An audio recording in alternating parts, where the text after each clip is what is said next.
Wow. And people say it was bad back in apartheid. Jesus. You know, the white people in this country is going through a reverse apartheid. Say whatever they want, alright? Back in the day, black people were beaten. Black people were killed, alright? What has changed? Today, white people are beaten. White people are killed. White people are discriminated against.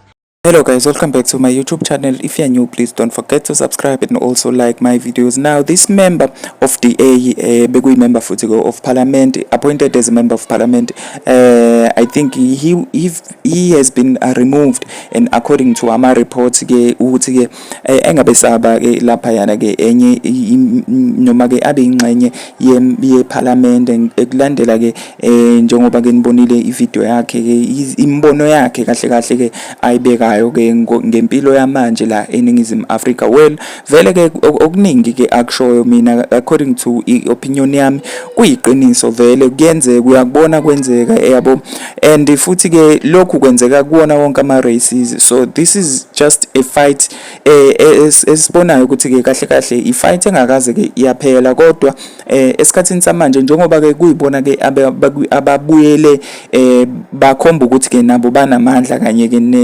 ANC namanye ke amaqembu ke to form a coalition or a government of national unity. So I think bekungamele ukuthi nje aze ayiqalisa indaba yokukhuluma ngalendlela ke akhulume ngayo.